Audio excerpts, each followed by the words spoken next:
everybody. Welcome to the GM's Lost Whiskey, the podcast that creates a safe place for game masters and players alike to sit and talk about everything tabletop role-playing game. Yeah, I'm Lost Tourniquet. And I'm League of Whiskey. Let's get started. So today, Lost and I were talking, and we really wanted to dive into some tools and resources that we use and have fallen in love with as game masters, so that some of our newer game masters out there or people who are looking to get into it have have a little cheat sheet of stuff um, to go through. So starting off, I think that my favorite thing that I use, the thing that I use the most, is virtually everything dry erase. True. I use my whiteboard. I use dry erase markers. I have sleeve protectors on a bunch of my stuff. Later on, I'll be talking about my initiative slash party tracker. I hmm use dry erase all over that because it makes it really easy to keep track of players' healths, to um, go through. If I don't feel like making an initiative tracker and using the initiative tracker on D&D Beyond, I'll track initiative on my whiteboard and health and stuff like that on my whiteboard. So a lot of it is just ease, because like for a really short fight, there's no point in going through and putting all the effort into an initiative tracker. hmm So you just go and you throw it onto the whiteboard, and it's like, yes, it's 2 seconds, it's done. Um, Yeah, I love using whiteboards. Like, they're so clutch. Also, actually, so we were actually talking about this before we started recording, right? Because, it's a thing. we do that. Um, we do. But the protector sheets, to me, were something that I didn't even realize or think about. You have this sheet that you use where it's basically like you can keep track of characters' conditions Hmm. and like in the middle of a fight what their armor class is, their hit points, all that other kind of stuff. And I never thought to use that. I know that sounds really kind of dumb. I just write everything down like a noob. Uh, Um, it's a initiative slash party tracker. This is a party tracker. It's one that I found on the GM's Guild or DM's Guild website. We'll be talking about whenever we go over resources, but uh, I love it because it covers the characters' names, the AC of every character. So that way, you're not always having to ask, hey, what's your AC? You can kind of just look down and go, this hits. Uh, Occasionally, you still want to make sure that you ask it so that they feel like they're involved in the combat. But if you're rolling a whole bunch of dice on somebody, you can just go, oh, that hits, that misses. or if they have an item or something that maybe modifies their AC, it's always good to check in because they may not have thought to tell you before, or they Hmm. got it as a new thing, and you Yeah, know. generally the first few times I'll throw that on there. But that also is part of the dry erase with that, is that then I don't actually have to go through and change their actual AC. I can just kind of cross it out on the protector sleeve, and write over it the new AC. Or whenever they take damage, I generally try and keep track of that. My players are pretty used to me going, all right, guys, I've completely lost track of everybody's hit points. Can we just go through and everybody tell me what you're at? But yeah, it does that as well as keeps track of the conditions. It has a little note box off to the side. So, if it's a weird condition, or if, they have an effect that's a lasting damage effect um, from a, poison or something like that, or haste, if they're hasted, then those are little notes that I can write off on the side and then quickly get rid of. So the only thing about it is that then every level I go through and have to actually erase the pencil. I don't recommend doing it in pen. Um, Go through and erase the actual pencil that uh, is their AC, their health, and fix all that stuff. But for the most part, it's like I love it. I have it for every party that I have. There's another one that I found that is completely digital. So you can go Really? through and it's like a fill-inable document. So yeah, I love it. I don't ever use that because I like some hard stuff. Like I like having it in Yeah, front of me. But I thought it was a really cool and really simple thing for people to do. for Uh, sure. Especially because that one I think helps you keep track of what their actual stats are, what they have proficiency in, what they have expertise in, stuff like that. It was a little bit overkill for me, but oh, the one that I use all the time, also helps you keep track of the time of day. So it has sunset, sunrise, and like a That's 24 actually kind of hour. that's good. That would be super helpful, especially if you're fighting particular kinds of monsters. But also, if somebody has a particular condition that takes effect at sunrise or sunset, Hmm. if certain abilities, like you can't use a certain ability again until the next sunrise, or Yeah. like so that would be really useful. That'd The be really main handy. thing that I use it for is that if you're not careful, a party will just keep going until they're, beaten down and broken and they need a long rest for health reasons. But by keeping track of the actual time of day, if the party can go, all right, we're going to go off and do this stuff, and you say, okay, well, that'll take, a few hours. Hmm. So whenever the party inevitably asks, hey, about what time of day is it? I just look down and go, oh, it's 4 o'clock. You guys got a few hours before sunset. Uh, or if Yeah, they're and in a dungeon, sorry, if they're in a yeah. dungeon or something, I'm keeping track of the time so that as a day passes, because I also keep a calendar, so it's important for me to know what day it is. Uh, the like I can keep track of what day it is for the party, even though they may not know. But I can also tell them if they're getting tired or things like that. Yeah, I know for me, a struggle that I tend to have with keeping track of time is mainly keeping track of time. So so my party will, the group that I'm running, they talk a lot, which is good. Hmm. I mean, they discuss a lot, is what I mean to say. So when they take actions, it's not until they've come to a communicative decision, which They is planned it entertaining. on, Except yeah. for except for except for the rogue. The rogue will sometimes just like go off and like do his own thing, Do which I appreciate. and actually get things done, yeah, Hang on. Like they get things done. It just takes them a little longer. yeah. But when you're in combat, I know that time runs differently. Hmm. Versus when they're discussing and moving versus the actual time. You know what I mean? Yeah. Like 2 minutes or 15 minutes in like real life is supposed to be like 10 seconds or something. Um, I don't know. Oh, I don't know what the ratio is. my I if whenever my characters sit there and deliberate, I'll actually multiply the time. What do you mean? I'll make it last longer in game, uh, because then yes, they're sitting around a table, but my if Oh, they're planning, I'm assuming they're going out and getting maps. They're actually running around doing things. It's not just to sit down and have a conversation. And if it is just to sit okay. down and have a conversation, I'm assuming there's a lot more deliberation happening between the characters who are putting their lives at risk. I would assume so. Yeah. Not Okay. not just the players who are sitting around a table or over Discord going, "How are we gonna do this?" So yeah, I actually make it last longer in game. So they'll deliberate for like 15 minutes, and I'll say, "Okay, it's been about 2 hours." Okay. Okay. That's good. That's helpful for me to know because I know I know this is off topic, but I can really struggle with that. So having something that keeps track of the time Hmm. is kind of a really cool thing.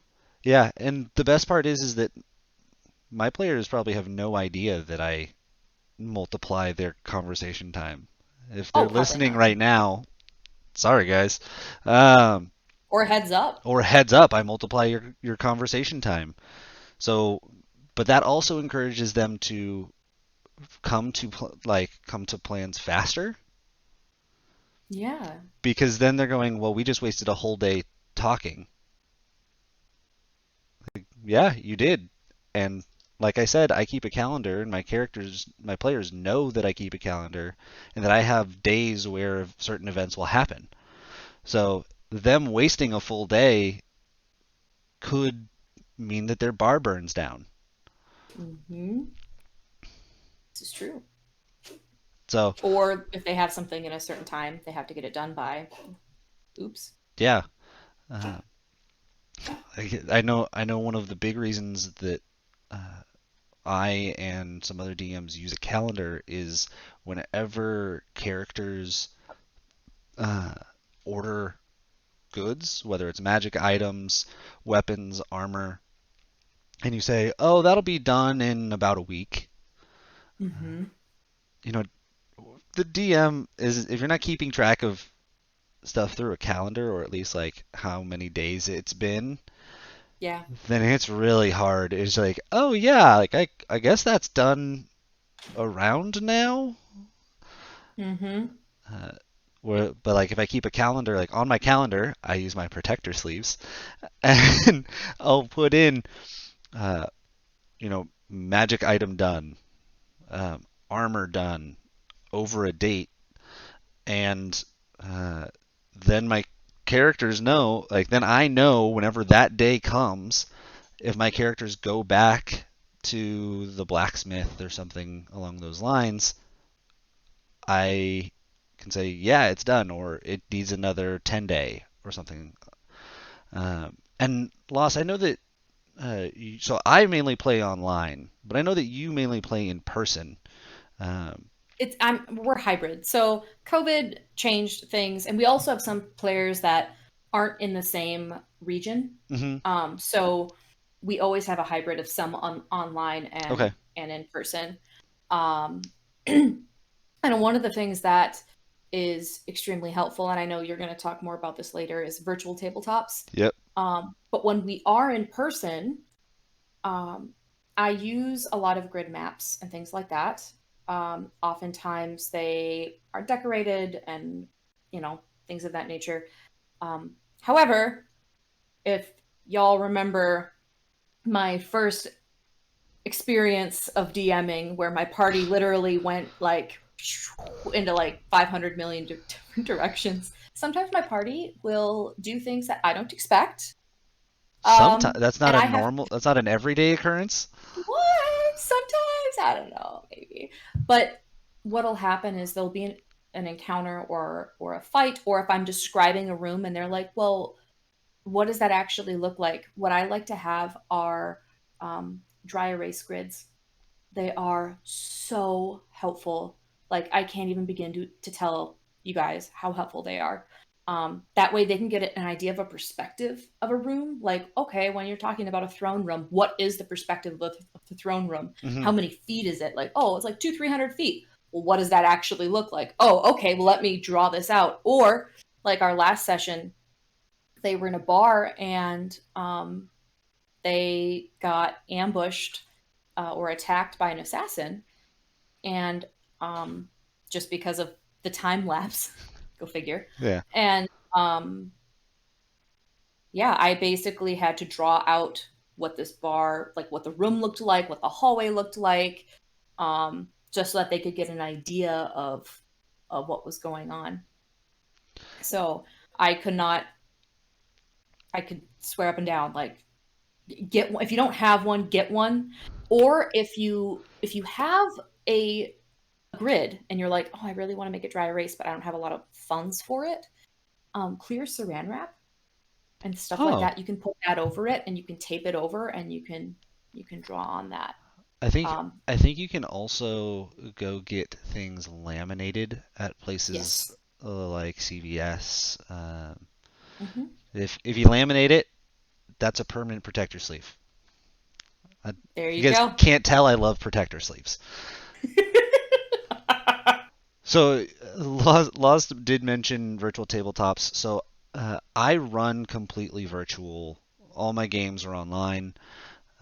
I've done a few games in person, but even still, I still used virtual tabletops because I don't own battle maps or the dry erase grid, uh, but I do know pretty well how to use Roll20. So I've used Roll20 since college. Going into my very first game, I was a player in that game, and I fell in love with Roll20 because whenever I was rolling my character stats, they were insanely good. So Uh, like, describe like yeah, in a nutshell what is Roll20? What do we mean by virtual virtual tabletop? tabletop. So a virtual tabletop is if you took your battle maps and you put it into a website Mm-hmm. where you can have tokens or little images that represent characters, monsters, and you can move them around in a grid format over the maps. Uh, so that's what a virtual tabletop is. It's basically taking the table that you know Dungeons and Dragons was created to be played on and making it an online function, which is extraordinarily useful whenever you're playing like me, where my parties are all over the United States. Uh, so that way everybody can see what's happening. I love Roll20 because it has already loaded in a bunch of modules, and the modules already have all the maps, monsters, and lighting all set up already. So you buy a module, and like, your prep is virtually done, other than reading the module. So I'm a big fan of that in Roll20. I love their lighting feature because you can make it so that characters literally can only see what they can see. So if you have a Dragonborn who has no dark vision, and you guys are going through the Underdark, the Dragonborn's going to be blind most of the time, which means that all that character can see is their token. Whereas the Gloomstalker elf, who has 120 feet of dark vision, can see everything in the dungeon. So it makes it so that the having light is more important, so that like light spells become vital at that point, because then like people literally don't know what's happening. The players don't know what's happening.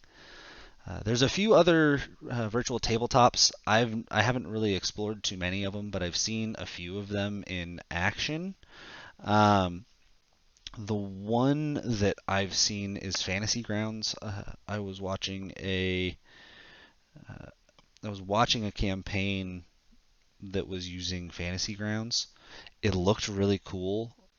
The art on it was awesome. I think that it's just really difficult to use just because there's so much thrown into it, and because it has to be completely custom. I don't think that it has anything that overlays with modules um, and things of that sort. Uh, the one that I just discovered today, and I was just telling Lost about this, is Tailspire. If you were the Yeah. type of D or the type of GM that you love to go in and you love to do like all the little things for your battle maps, but you need to play online. It's a $25 purchase, but like we'll put the link to all of this stuff in the description of the YouTube video. But Tailspire, it looks really really cool. You can go in, create really detailed maps, and it's specifically for tabletop role playing games. Uh, And if I remember correctly, they're 3D maps. They're not mhm. just 2D maps. So it's interactive, and your tokens look like an actual token. Like Miniature, they yeah. look like a miniature, and they walk around like a miniature. I just happen to have one because I'm a nerd. So I don't have miniatures. It's fine. Don't worry about it. So yeah, it is 3D, whereas Roll20 is a 2D map. That does make it hard whenever you're fighting things that are flying, working underwater. There are some features that I do really enjoy though about Roll20, and I don't know if it's in the what was the name of the other one? I just forgot. Tailspire. Tailspire. Thank you. Tailspire. Um, the players can actually plan their turn a lot more effectively because they can actually use different measuring tools and things like that to be able to see like, okay, if a fireball has a range of 120 feet, okay, where is this in relation to where I am? How many people am I going to hit? And they can actually take a line and draw it, and they'll be able to see like the number Hmm. of people that would be hit by it, um, which I also find extremely useful. I am a noob when it comes to Roll20, but I still enjoy working with it. Yeah, and But like yeah. it also has an initiative tracker. It fully syncs with D&D Beyond. There's so many great things about Roll20 that I love. Mm-hmm. Um, well, there's a Google Chrome add-on that you have to get to make it sync with D&D Beyond, but Yeah. it's a free Chrome extension, so well worth it. It makes so you can roll on your character sheet and it goes through. You can push the spells into the chat on Roll20. Mm-hmm. It's yeah, I'm a big fan of Roll20 because of how well it meshes with Dungeons and Dragons, especially in an online capacity. D&D Beyond is like by and far the easiest way uh, to do character sheets, to run all of that stuff, especially if you're playing virtually. So being able to just click a button in Roll20 or in D&D Beyond and it shoots it over to Roll20 makes life just so much easier. By the way, we are not sponsored by anything that we are talking about today, uh, Right. but I was gonna note, like, I don't know if listeners who have joined previously have noticed, but we've gotten some feedback, and we've changed a little bit of our terminology to make it not just apply to D&D, um, also to avoid any potential um, like legal issues or what have you. Um, Yay! yay, legal but issues! be patient with us as we change our vocabulary to better um, speak to more than just people who play D&D, Yeah, right? Like other people who play like Pathfinder, I was just Palladium, gonna all say, that good stuff. yeah, for sure.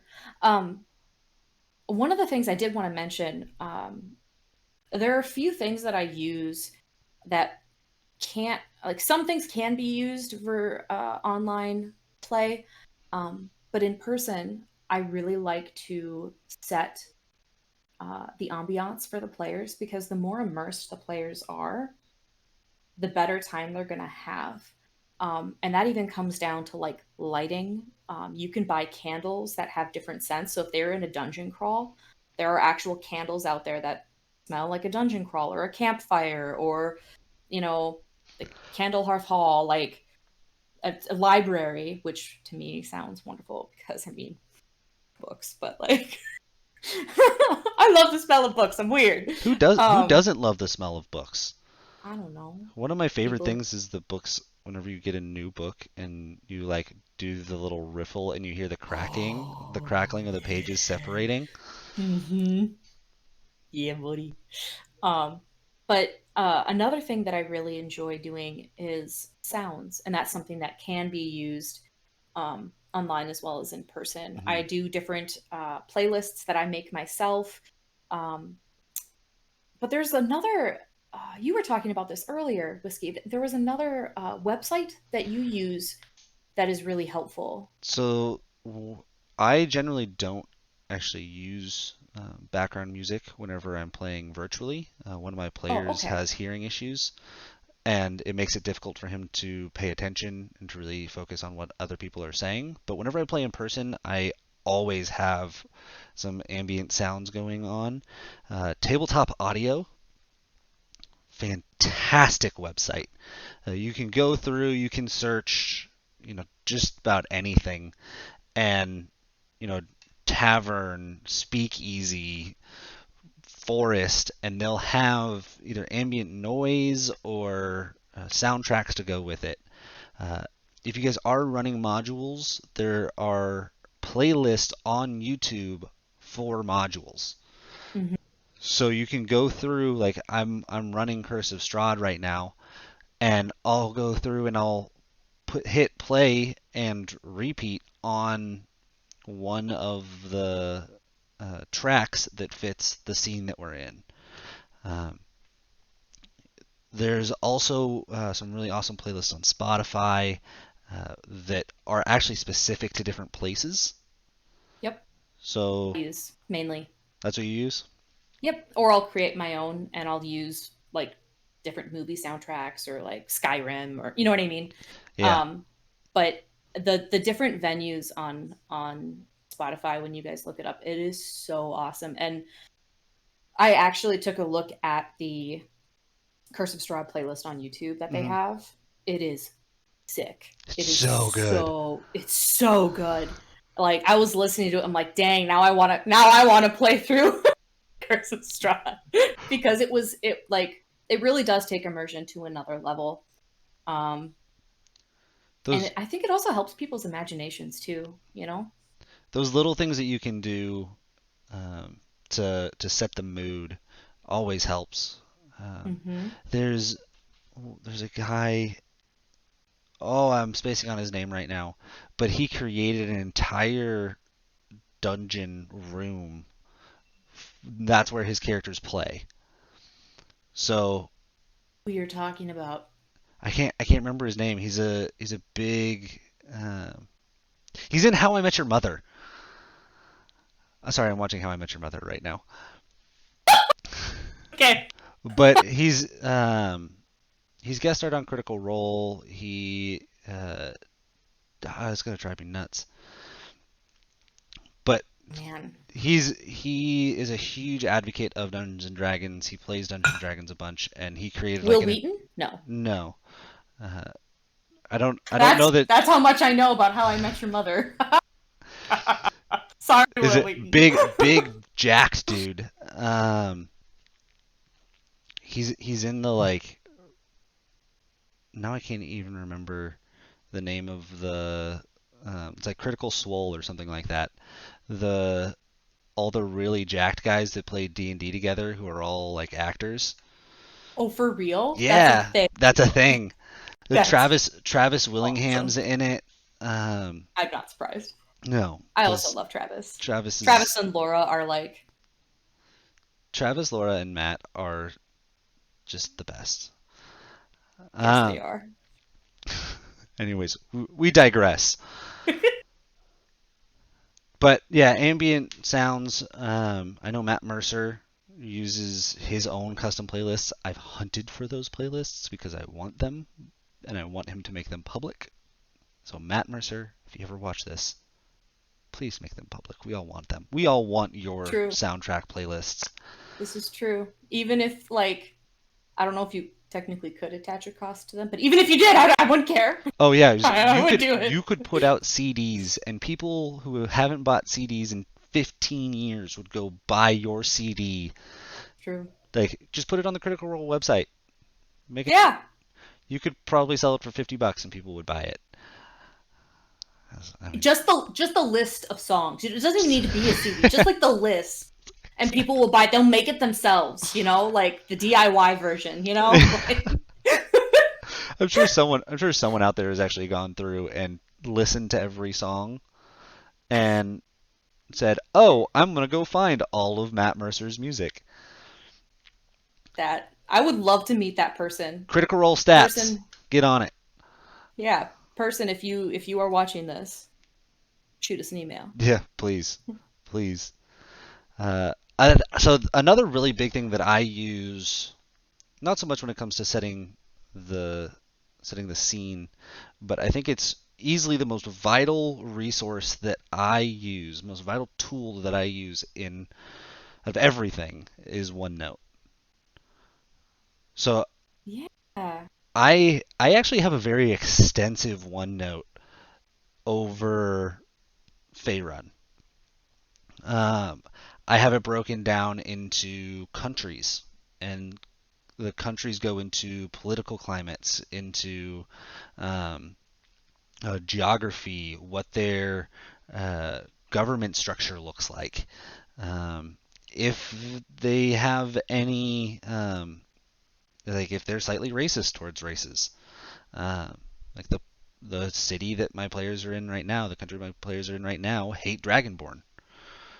Mhm. So, but being able to have all of that in one place and organize it, um, and that's all in the same, like it's all in the same OneNote as all of my actual campaign and story notes, Crazy. as well Like, as everything for my actual characters and their backgrounds and things that I have planned for okay, like hot second, you're crazy. I love you, but you're crazy.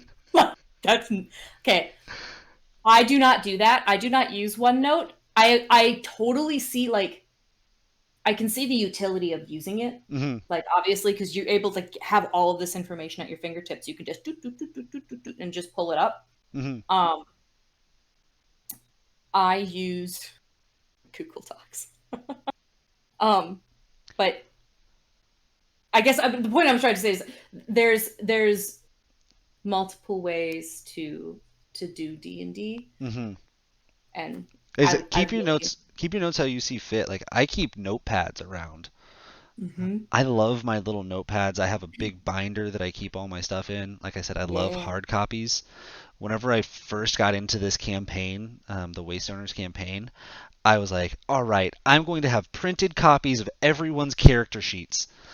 Well, that's really good until they level up, and then you have to print out another character sheet, and then they level up again. You have to print out another character sheet, and you know, there's six of them, and it's 4 pages a piece, and it just isn't. It's not worth it. Uh, Killing trees, man. yeah, I still have um, the ones from like they're level 4 or 5 Oh yeah. in there because I just haven't taken them out. Uh, Honestly, I would have loved to be able to print them out. At the time when we had started, I didn't have a printer. hmm, Um, but there is a lot of utility to having hard copies too. Like I've had players who've lost they were on D&D Beyond and they got locked out of their account and they couldn't access it, ooh, and they lost all of their data. So they had to try to recreate to the best of what they remember their character, and it sucked for me as the DM because like I didn't know it. I couldn't remember because normally I would just click on their little yeah. D&D Beyond link and it's boom right there. Couldn't do it. So I was like, this is kind of nuts. So there is some utility of having even just like the base stat, like not even all of their abilities, but just Hmm. like their base information, um, to make that helpful. Which I use a lot of notepads too. which Oh, one go of my ahead. party trackers does. You keep it Hmm. correctly brace stats for you. There you go. Um, I know one of the things I know you mentioned. Hmm. I mean, I've seen all of your notepads. You have an extensive number of notepads, which is I awesome. do. I love notepads. I have small ones. I have big ones. I use small ones for notes, and then I use big ones for doodles. So one of the things I'm not a good artist, but one of my players, whenever he was in high school, fell in love with doing hand drawn renders of weapons. Cool. So I sent him my ideas that I kind of drew out, and he took them and he made them look so good. Of the magic I like the my homebrew magic items that I've given my characters. So now like we have these gorgeous images of what they look like for my players to be able to reference. Yeah. I love to draw as well. I typically borrow pictures from Pinterest or the internet, Same. um, or I'll take inspiration from it and kind of do my own deal. I've done a lot of drawing in the past, but I know one of the things I love to use with notepads of different varying sizes. Um, at the beginning of every session, I'll jot down all of my players' characters' names and I'll leave some space. And basically, if a unique thing happens to that player, or like whatever the case may be, I have a player that turns into a snake seemingly randomly. He'll just turn into a massive freaking snake. And so he ended up getting cursed with this. He doesn't know a lot about it, so I'm not going to share a lot about it. Um, so I was able to take note of, okay, this is when he's, cursed, blah blah blah blah blah blah blah blah blah. Yeah. Or if people get certain items in their inventory that are unique or pertinent to your overarching plot, I just like to keep track. And then at the end of every session, I just write a summary of what happened. But at the next session, because we meet monthly, Mm. I can go back and read it and just be like, by the way, you got these items, or you were cursed, or like my husband, he was cursed. He had a his character has this urge to put a chicken on his head every time he sees a chicken, and he has to make a was it a Constitution? I think it's a Constitution or Wisdom saving throw, but his Wisdom is really low, and it's so fun. So he's a Dragonborn that runs around with like a chicken on his head. He picked up a duck in a dungeon. He did. That's for all He my Munchkin he. fans out there. Yep, he did, and he sat in a chair, which he shouldn't have. You know, you gotta get creative sometimes. No, I love it. So, yeah, like I mentioned a little bit, like I have a binder that I keep all of my D&D stuff in. You know those binders that like I used to use them in high school all the time, the big thick ones, 3-ring binders with the zipper that goes around it. Yeah, Yeah. I have one of those for all of my D&D stuff, like all my hard copy stuff. So, my DM screens, my quick reference guides, my doodle notebook is in there, my players' character sheets, the calendar, my all of the different party trackers that I have, the million of extra protector sleeves that I keep on hand just in case I need to print off anything else and put them into protector sleeves. Uh, Guys, everybody needs to get protector sleeves. I'm just saying, if you don't use protector sleeves, you You're obviously aren't doing it printing wrong. things out. Like that's when I discovered protector sleeves, I was like, this is amazing. True. So yeah, I have one big binder. It's big enough where I run um, 3 campaigns, one once a month, two of them every week, and I'm able to keep all my stuff in there for it. Uh, but again, I run most of my stuff off my computer. Which is another really beautiful thing about OneNote is that I can write everything down on my computer, and I'll have access to it on my phone or any other computer that I log into. It's kind of that same idea with Google Docs is you're able to do it anywhere, uh, but I like being able to kind of organize my stuff. Yeah, Uh, OneNote does a much better job than creating Google Docs. I'll be very blunt with that. Like, One of my players actually went through and because I think he was using Google Docs originally, um, and he actually went through and converted everything into OneNote because we were getting to a stage where even my players have to have like tabs for things, just with the amount of lore and stuff that's happened in the past year and a half. I mean, they're level 10 right now, so it's not like it's been a short campaign. um, but I did reference some of the quick reference guides that I have. Lost, what do you use when it comes to that stuff? uh, yes. So I also have a couple of quick reference guides. I was given as a gift for my birthday this DM screen, and I use it even when I'm online. I'll like unfold it and I'll have it on me. It's a wilderness explorer screen. Mm. So what's really helpful is it has random encounters that they can have if they're adventuring, whether it's in a forest, a desert, tundra, like all of these different climates it has taken care of, and it talks about weather, how weather can affect travel, Oh, cool. um, basic travel time, and how like your average amount you can walk a day based on the amount of weight you're carrying, which is cool. Nice. How do chases work? How do especially if it's like in a forest, and so it may be difficult terrain for some players, but it may be advantageous terrain for others. Like a wood elf is going to be like Rangers. all about that life, or rangers are going to be all about that. Um, but it also talks about, you know,